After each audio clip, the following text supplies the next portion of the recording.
Queria meditar na palavra de Deus nessa manhã natalina, não é? Em Mateus capítulo 2, versículos de 1 a 12, mais uma das narrativas sobre o nascimento de Jesus. A palavra de Deus vai nos ensinar, diz assim a palavra de Deus em Mateus 2, versículos de 1 a 12. Tendo Jesus nascido em Belém da Judéia, nos dias do rei Herodes, eis que vieram uns magos do Oriente a Jerusalém e perguntavam: onde está o recém-nascido rei dos judeus? Porque vimos a sua estrela no Oriente e viemos para adorá-lo. E ao ouvir isso, o rei Herodes ficou alarmado, e com ele toda Jerusalém. E então Herodes convocou todos os principais sacerdotes e escribas do povo e lhes perguntou onde Cristo deveria nascer. E eles responderam: em Belém da Judéia, porque assim está escrito por meio do profeta. E você, Belém, terra de Judá, de modo nenhum é a menor entre as principais de Judá, porque de você sairá o guia que apacentará o meu povo Israel. Com isto, Herodes, tendo chamado os magos para uma reunião secreta, perguntou-lhes sobre o tempo exato em que a estrela havia aparecido. E enviando-os a Belém, disse-lhes: vão e busquem informações precisas a respeito do menino, e quando o tiverem encontrado, avisem-me, para eu também ir adorá-lo. E depois de ouvirem o rei, os magos partiram, e eis que a estrela que viram do Oriente ia diante deles, até que chegando parou sobre onde o menino estava. E vendo eles a estrela, alegraram-se com um grande e intenso júbilo. E entrando na casa, viram o menino com Maria, sua mãe, e prostrando-se, o adoraram. E abrindo os seus tesouros, alegraram-lhe suas ofertas, entregaram-lhe suas ofertas, ouro, incenso e mirra. E tendo sido avisados por Deus em sonho para não voltarem à presença de Herodes, os magos seguiram por outro caminho para a sua terra. Conta a história que um rei da Pérsia, chamado Shabi-Abis, um dia disfarçou-se e se misturou entre os seus súditos. Ele já era bem idoso, e ele queria saber o que o povo vivia, o que o povo sentia, se o povo era feliz ou não era feliz, porque afinal de contas ele ficava num palácio, ele não tinha essa percepção. E então, escondido, disfarçado, ele andou entre o seu povo, trabalhou com alguns deles, comeu na casa de alguns deles, tanto na região do campo, nas fazendas, quanto nas oficinas dos artífices da cidade. E uma noite ele parou para conversar com um trabalhador que cuidava de uma fornalha. O trabalhador, alegre, pensava que o rei que estava ali com ele fosse um homem pobre que queria descansar e se aquecer do frio da noite. Na noite seguinte o rei voltou, e na outra, e de repente rei e aquele homem que cuidava da fornalha se tornaram amigos. E um dia o rei disse quem ele era. Ele disse: olha, eu vou me apresentar a você, eu sou o rei Shabi-Abis, e eu estou aqui para saber o que está acontecendo com o meu povo. E ele então diz para ele: eu me tornei seu amigo e eu quero ser generoso com você. Você pode me pedir o que você quiser, que hoje eu quero te dar um presente. E aí aquele operário surpreendeu o rei e disse: não, eu não quero pedir nada para o Senhor, só pensar que o meu rei me visitou, conversou comigo, compartilhou do meu humilde alimento, este é o melhor presente que o Senhor poderia ter me dado. A lembrança da sua amizade vai ficar sempre comigo. Talvez seja estranho para a gente ouvir essa resposta, Mas na cultura do Oriente, quando você come com alguém na mesa da casa dele, você se torna a pessoa mais íntima da família. E era isso que ele está dizendo: eu virei amigo do rei. Sabe, essa história para mim, ela ilustra o significado do Natal. Para pensar. Natal a gente comemora o nascimento de Jesus, mas o que é o nascimento de Jesus? É o Deus que se fez carne e habitou entre nós. Por isso, um dos nomes proféticos de Jesus é Emanuel, Deus conosco. Mas qual teria sido, ou teriam sido, as reações da maioria das pessoas diante da revelação de um Deus que se importa, de um Deus que quer estar conosco, de um Deus que quer conviver com a gente, de um Deus que desde lá do Antigo Testamento, quando manda construir o tabernáculo, ele está dizendo exatamente: eu quero habitar no meio do meu povo. Então hoje eu queria olhar para os personagens dessa história e ver como é que a maioria das pessoas se relacionam com essa verdade. Aqui nesses personagens tem um resumo do que está acontecendo no mundo, na minha vida, na sua vida, na vida das pessoas que estão passando por aqui. Quando a gente fala de Natal, a gente vai ver exatamente isso. Primeira reação, eu vou olhar para os religiosos que estavam lá. Diz os versículos 4 a 6. E então Herodes convocou todos os principais sacerdotes e escribas do povo e lhes perguntou: onde Cristo deveria nascer? E eles responderam: em Belém da Judéia, porque assim está escrito por meio do profeta: e você, Belém, terra de Judá, de modo nenhum é o menor entre os principais de Judá, porque de você sairá o guia que apacentará o meu povo Israel. Quando Herodes foi visitado pelos magos, ele logo convocou os principais sacerdotes e os escribas. Quem eram essas pessoas? Eles eram os mais prováveis para reconhecerem a vinda do Messias, porque havia uma profecia, várias profecias, de que um dia um rei especial, ungido de Deus, viria para fazer grande diferença nessa terra. O ungido de Deus, o Emanuel, estaria entre eles. E esses eram a mais alta cúpula religiosa, os especialistas. Os escribas eram aqueles que copiavam a Bíblia. Naquele tempo não tinha imprensa, então como é que as pessoas podiam ler? Então tinha uma classe de religiosos que ficava a vida inteira copiando a Bíblia, o Velho Testamento.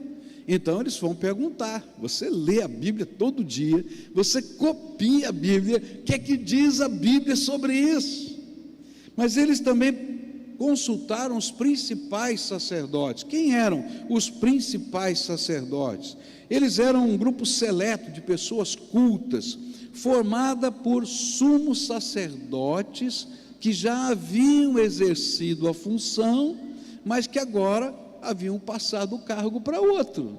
Então tinha um conselho de, vamos dizer assim, pastores eméritos, que estavam lá.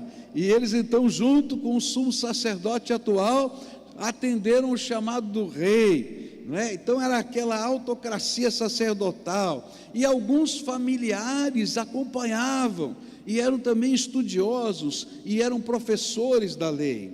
E a pergunta era: onde o Messias deve nascer? E eles sabiam a resposta na ponta da língua, profeticamente, e deram rapidamente a resposta: na cidade de Belém. Mas apesar de terem o conhecimento, eles não tinham o essencial. Eles não tinham a busca ardente por encontrar o Senhor que os magos queriam encontrar. Por quê? Por que eles não tinham essa busca ardente?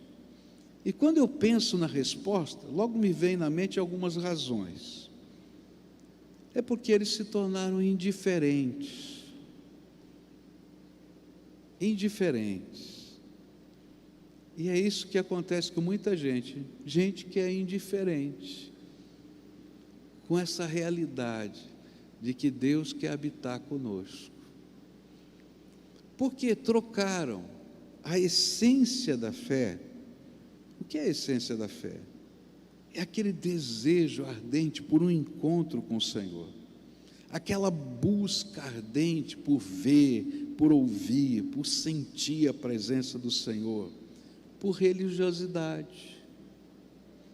A indiferença que somente a prática de alguns ritos gera dentro da gente.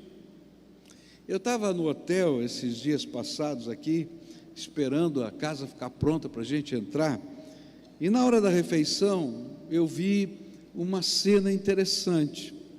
Tinha um trabalhador desses que ficavam ali no hotel, trabalham para a Petrobras, trabalham embarcados, então sempre está entrando e saindo naquele hotel, muitos trabalhadores assim, e ele estava ali com o seu prato, né? Fez o seu prato de trabalhador mesmo, sabe? Aquele prato abençoado, né? E aí ele olhou para o prato e muito rapidamente, antes de sentar para comer, ainda de pé, ele fez rapidamente o sinal da cruz, sentou e mandou bala, começou a comer. E eu fiquei pensando assim, em algum tempo, no passado, alguém ensinou esse homem, quem sabe alguém da sua família, que antes de comer, ele deveria agradecer a Deus pelo suprimento, porque se ele tinha suprimento, Deus tinha dado, e tudo vem das mãos de Deus.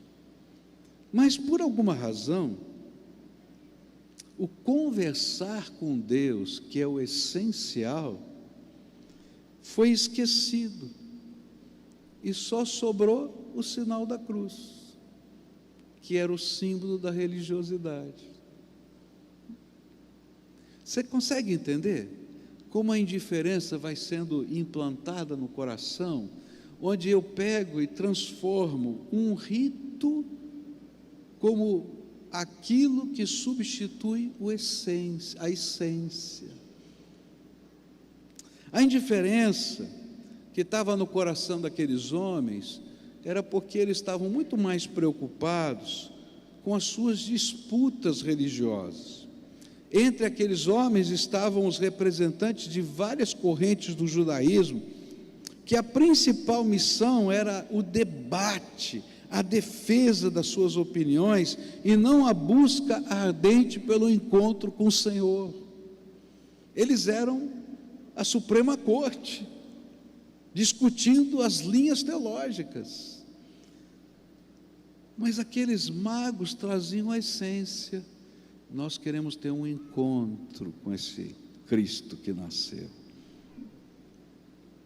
Sabe, indiferença às vezes pode ser fruto de uma religiosidade que fica no coração.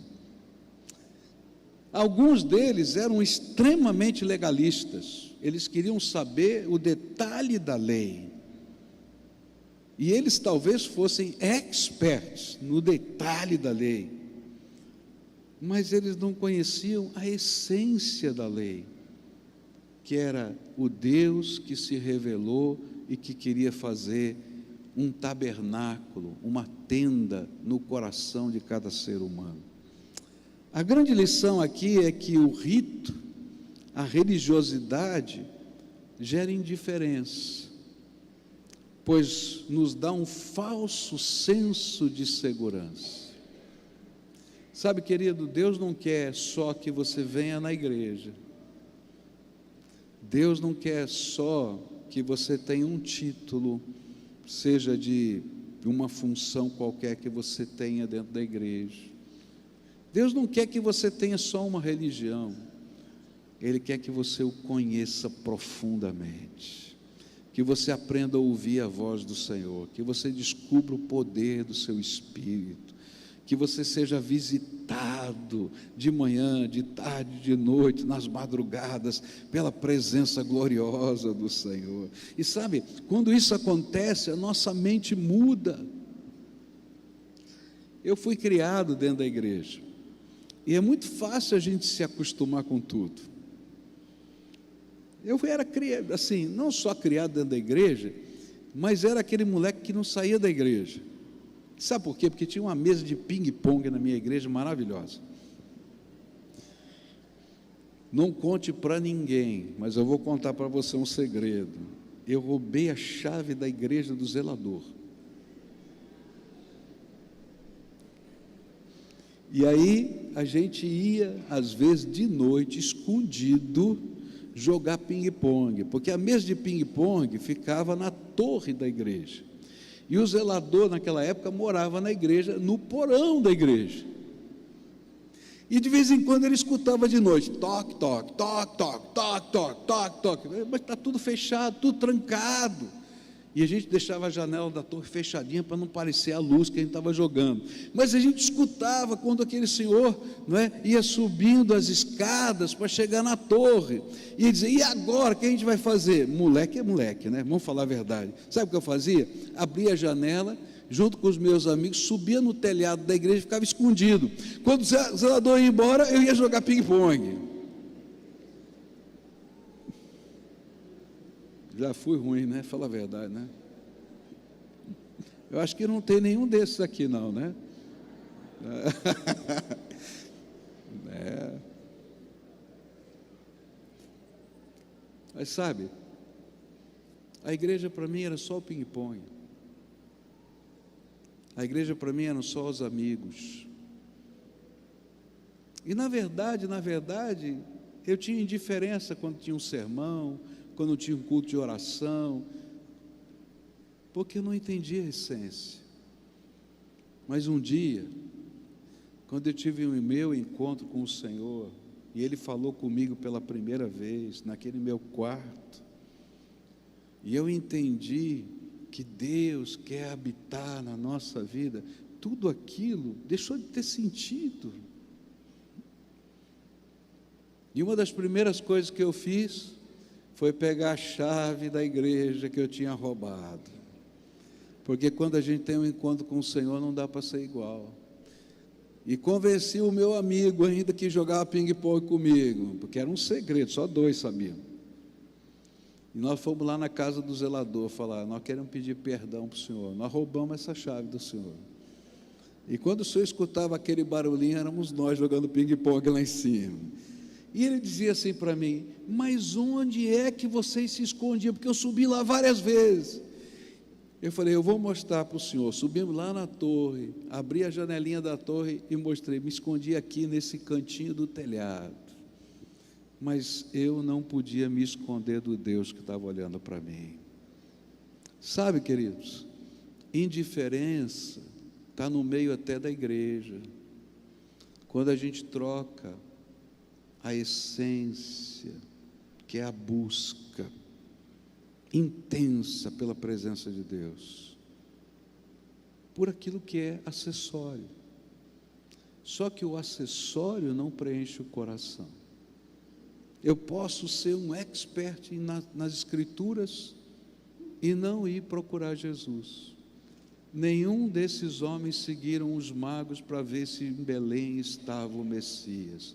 Todos eles estavam muito ocupados, cuidando dos seus afazeres dentro do templo, e não conheceram o Salvador. Como é que está o teu coração? Mas tem um segundo personagem aqui nessa história. O segundo personagem é Herodes, que eu quero olhar. E para mim ele revela um segundo tipo de reação, a revelação de Jesus como Salvador. E eu vou chamar isso de dureza de coração. Você tem indiferença e tem dureza de coração. E quando nós lemos o texto, até parece que de fato Herodes estava desejoso de encontrar Jesus, mas logo a gente vai perceber que a sua intenção era outra. Ele queria matar Jesus. Por isso, não receber a informação dos magos, que alertados pelo Senhor em sonho, não voltaram para falar para Herodes que eles tinham achado a criança que estava em Belém, gerou a seguinte reação que está na Bíblia, Mateus 2,16. Vendo-se iludido pelos magos, Herodes ficou muito furioso e mandou matar todos os meninos de Belém. Todos os meninos de Belém, de todos os seus arredores, de 2 anos para baixo, conforme as informações que havia recebido dos magos a respeito do tempo em que a estrela havia aparecido. Lembra que ele perguntou aos magos, qual mais ou menos foi o tempo? Ele fez a conta, 2 anos. Quem nasceu de lá para cá, vão matar, porque eu não sei quem é. Mas para entender o coração de Herodes, chamado Grande, nós precisamos conhecer um pouquinho da sua história. Quem era esse homem? Ele era meio judeu e meio idumeu, nascido na região de Edom. Ele assumiu o governo em 47 a.C., foi nomeado governador por causa dos bons serviços prestados na Palestina, nas guerras e conflitos internos. Ele pacificou aquela região. No ano 40, ele recebeu o título de rei e reinou até o ano 4 depois de Cristo. Ele foi um dos maiores construtores daquela região, e entre as suas obras magníficas, eu tive lá recentemente, tem lugares lindíssimos, mosaicos lindíssimos, palácios lindíssimos, construídos por Herodes. Tem até um museu que fala só sobre Herodes, porque para os judeus ele foi um grande construtor da nação. E a maior obra dele foi a reconstrução do templo. O templo que Jesus visitou tinha sido reconstruído, adornado, feito algo lindo, maravilhoso por Herodes. Então ele era amado pelos judeus. E ele era também visto como um homem generoso, porque em tempos difíceis, de seca, fome, ele diminuía os impostos. Numa grande fome, no ano de 25 a.C., ele, com a sua própria prata, com o seu próprio dinheiro, ele comprou trigo e repartiu entre os famintos de toda aquela região. Mas ele tinha um grande defeito, era o seu orgulho, seu desejo de poder. E se ele suspeitava de alguém, não precisava nem ter prova, ele mandava matar, para que ninguém pudesse atrapalhar os seus planos. E por essa razão, ele matou algumas pessoas significativas. Ele matou a sua mulher, ele matou a mãe dele, ele matou o seu filho e matou 2 netos, Alexandre e Antíoco. Todos eles acusados de traição. E ainda hoje há pessoas assim como Herodes, duras de coração, e com certeza em número maior do que você pode imaginar. Por quê? Porque o grande defeito de Herodes continua no coração humano, chama-se orgulho, e o orgulho endurece o coração. Porque o nosso orgulho faz a gente ser pessoas que não querem desistir de fazer só o que desejam ou acham que deve ser feito. Tem que ser do meu jeito. Não se deixam ensinar por ninguém. E ao sentirem que a sua imagem ou posição pode ser comprometida, não medem esforços para destruir qualquer coisa ou pessoa que venha atrapalhar os seus planos. Tem um livrinho interessante de se ler, do Schopenhauer, é um filósofo, não é? Antigo, e ele escreve sobre 38 maneiras de vencer um debate. E quando eu li esse livro, eu disse assim, agora eu entendi a política do Brasil. Todo mundo leu esse livro, literalmente.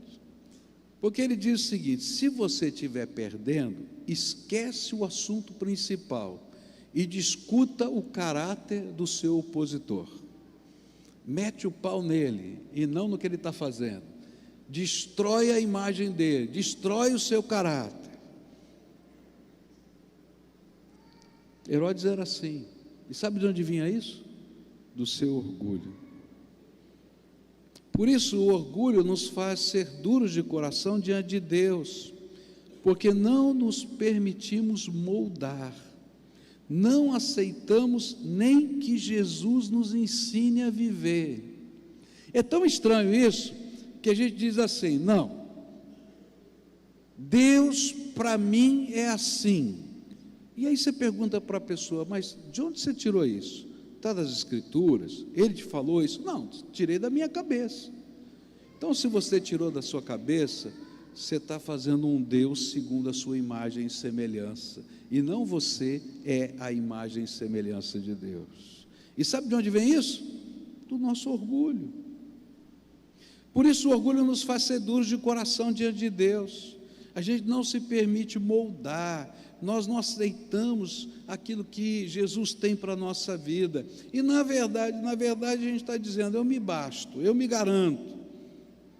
Se tudo tem de ser feito do seu jeito, nunca haverá lugar para outro soberano na sua vida, não há lugar então para Jesus no seu coração. E a dureza de coração faz com que geremos partidos de pessoas que sirvam os nossos interesses.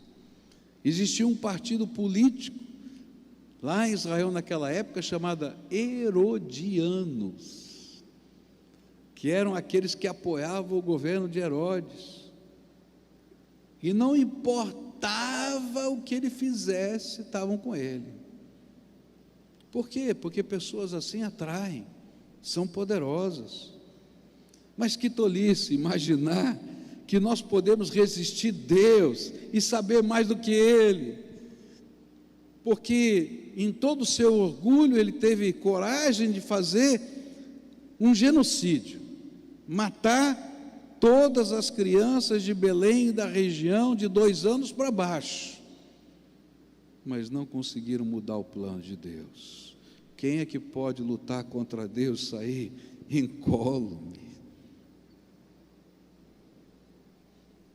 Tem muita gente sofrendo, por isso famílias inteiras padecem, e o pior é que elas acham, que essas pessoas acham que são felizes, mas de fato não são, porque elas estão gerando infelicidade, e todo mundo à sua volta está infeliz. Lá em Curitiba, uma vez eu estava terminando o culto, já era por volta de 12:00 e pouco, quase 1h da tarde, e uma senhora na porta da igreja disse para mim: pastor, meu pai está morrendo, ele está nas últimas, e eu gostaria muito que o senhor fosse visitá-lo. Era uma senhora que eu tinha acompanhado em aconselhamento, e um dos exercícios que eu tinha dado para ela tinha um problema muito sério com seu pai, que ela escrevesse as dores da sua alma num caderno a respeito do seu pai. E ela então disse: eu não quero ler o que está aí, mas você vai escrever, nós vamos orar por essas coisas. E ela me dizia assim: pastor, quando eu vejo o caderno, eu nem leio, eu vejo, eu tremo, eu começo a tremer, me faz sentir mal. Para você ter uma ideia do impacto da vida desse homem. E quando ela disse isso para mim, eu falei para ela: então vamos visitá-lo. Ela falou: quando, pastor? Agora. Se ele está para morrer, vamos agora. Então saí do culto ali, 12:00 e pouco, fomos à casa desse irmão. Ele morava mais ou menos a uns 45 minutos da igreja. Quando cheguei lá, sabe aquela casa assim de moribundo, que tem o quarto e está todo mundo em volta, aquela família toda, aquele negócio todo, e ele bem ruizinho.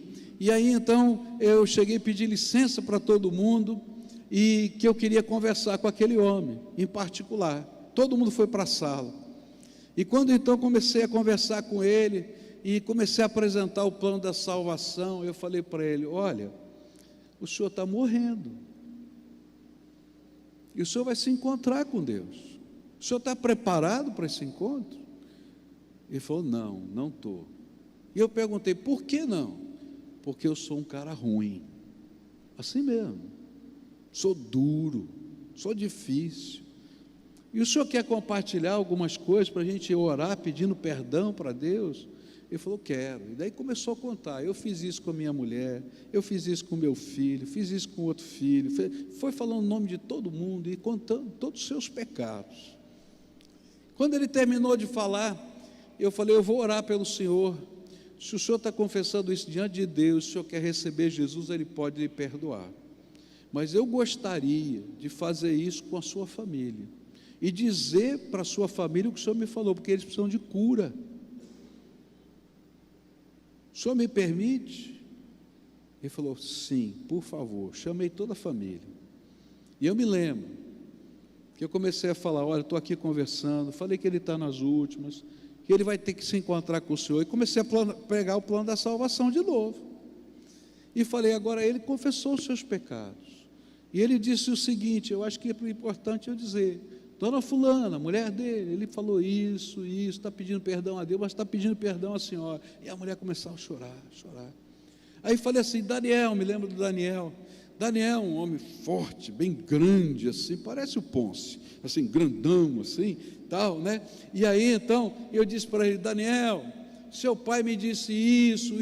Aquele homem, grande, caiu de joelhos, com a boca no chão, e começou a chorar, que uivava.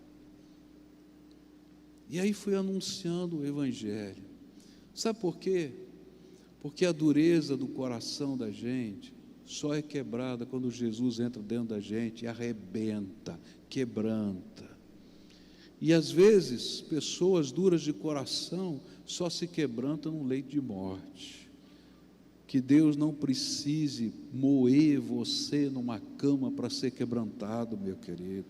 Que você tenha coragem de quebrar esse coração duro e invocar Jesus para ser o Senhor da tua vida. Porque se você só quiser fazer do seu jeito, você vai terminar muito mal. Não tem jeito. Sabe o que a gente precisa? É que a dureza do coração seja transformada. Quando eu estava lendo a história, ainda estou lendo, não terminei, né? Eu descobri que dureza do coração atingiu essa igreja no passado, nas suas origens. Houve um movimento popular incentivado por padres para queimar essa igreja, e queimaram essa igreja. Parece um absurdo, né? A gente ouve essas coisas lá longe. Não, aconteceu aqui, nessa cidade. Dureza de coração não aceita ninguém diferente. Mas o Senhor não pode ser queimado. E essa igreja está aqui até hoje. Quem resiste ao Senhor, um dia vai ter que encontrar o Senhor a quem ele resiste. Você está preparado? Terceira e última coisa, personagem dessa história, são os magos. Diz versículo 1 e 2: tendo Jesus nascido em Belém da Judeia, nos dias do rei Herodes, eis que vieram uns magos do Oriente a Jerusalém, e perguntavam: onde está o recém-nascido rei dos judeus? Porque vimos a sua estrela no Oriente e viemos adorá-lo.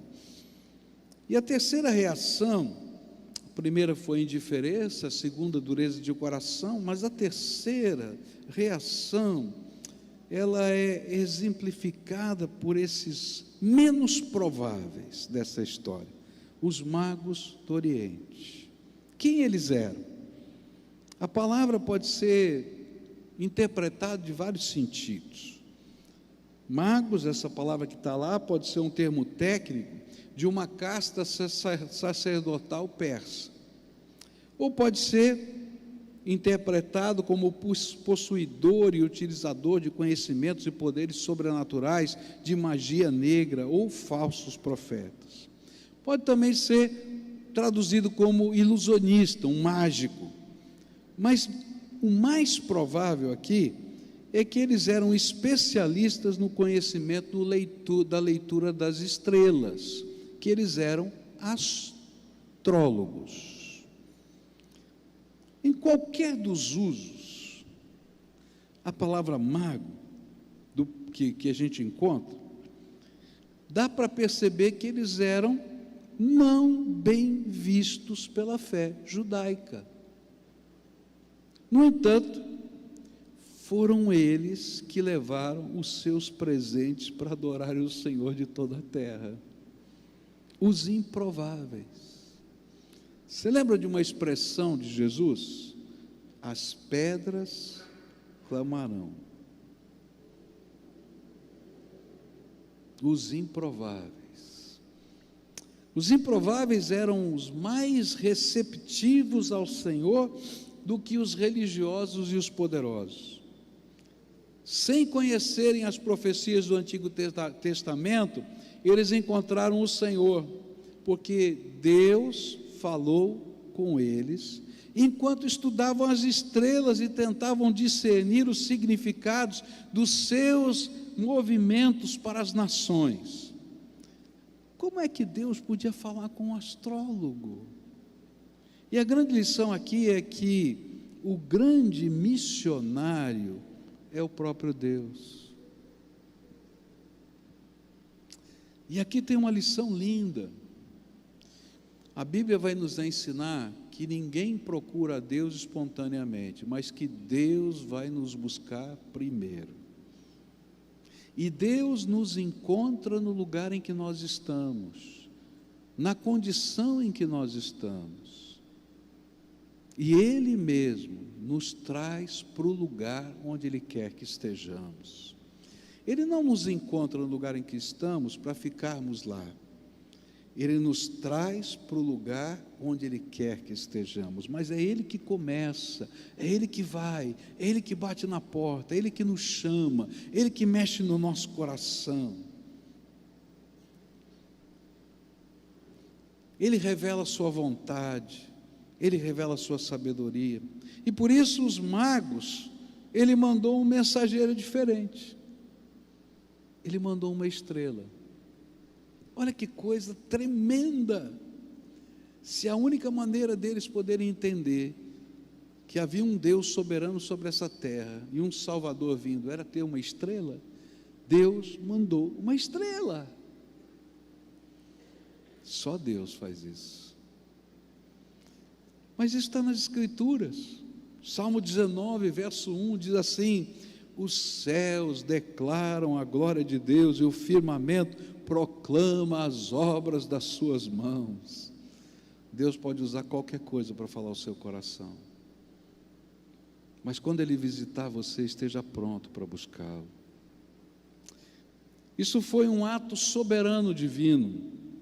Eu tentei descobrir se existe alguma explicação lógica para essa estrela, e todos os textos que eu li disseram, é um ato divino, não tem explicação lógica para o movimento das estrelas. Eu não sei se você sabe, mas existem dois tipos de estrelas: estrelas que estão em movimento e estrelas que não estão em movimento. Não estou falando de cometas, estou falando de estrelas. As estrelas que não estão em movimento, elas estão, vamos dizer assim, amarradas umas às outras por gravidade. Então a gravidade de uma está segurando a outra. Mas há estrelas que não estão presas pela gravidade de outros corpos, e elas estão em expansão no universo, mas elas não seguem um curso desse jeito.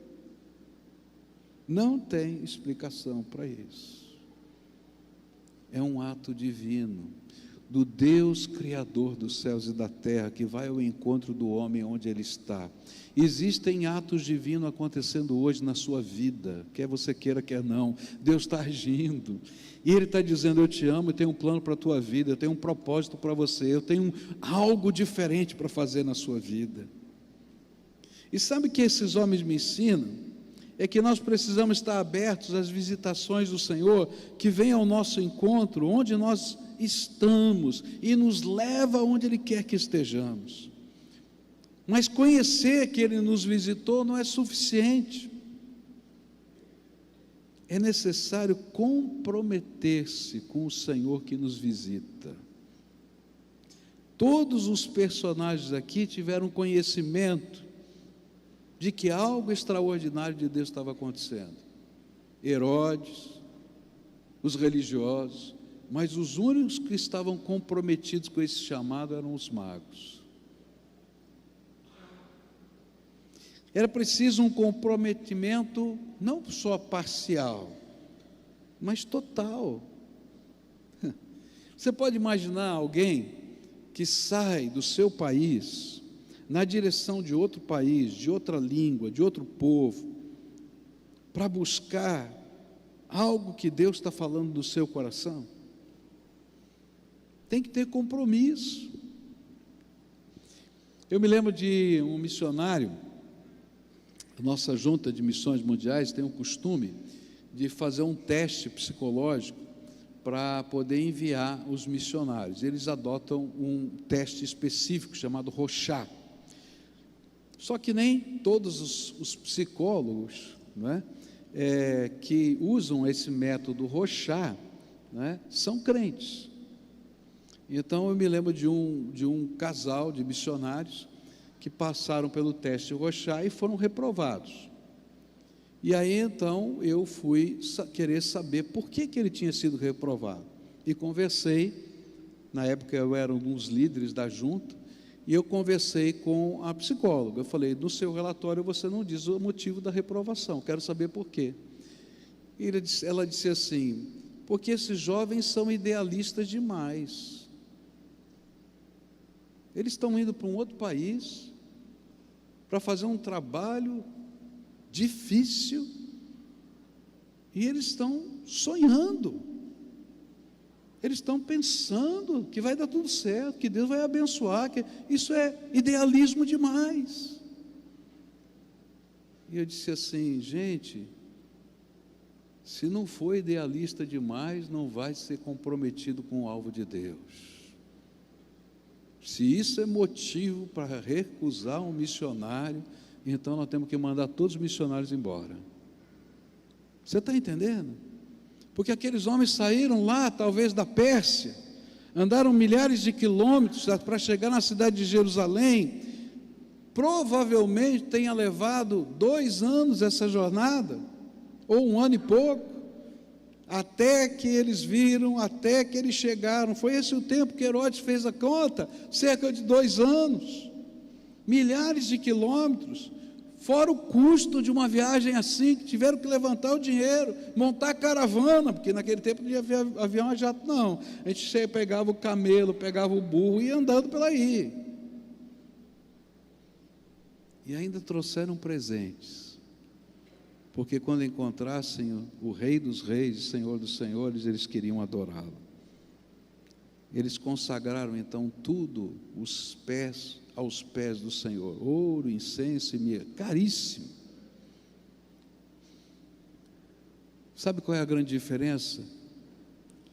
É que alguns estão prontos para se comprometer com o Deus que fala,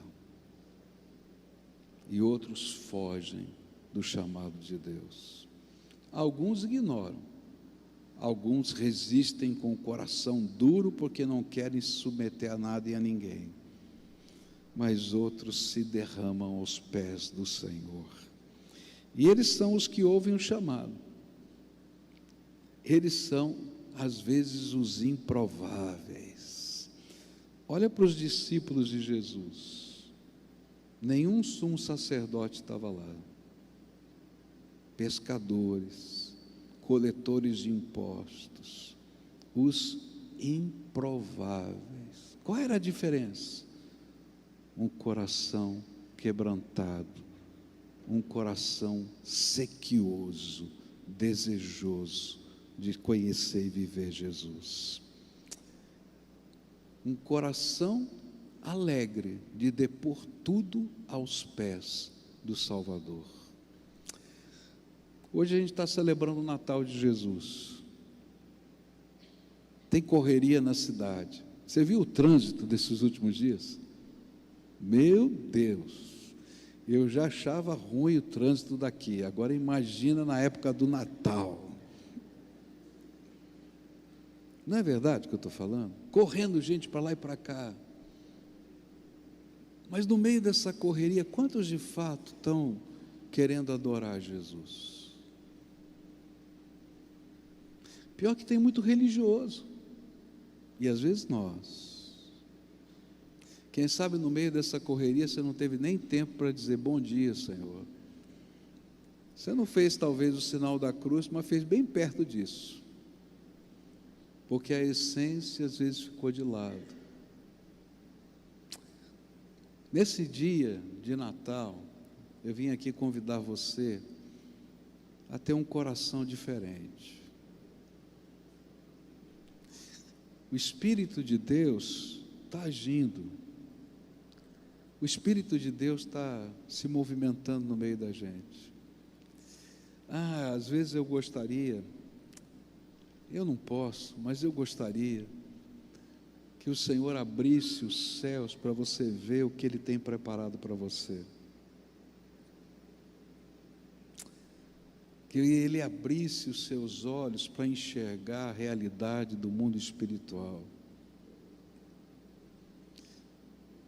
Mas isso só acontece se o coração estiver aberto. Aqueles homens só viram o menino Jesus, porque primeiro o coração se abriu.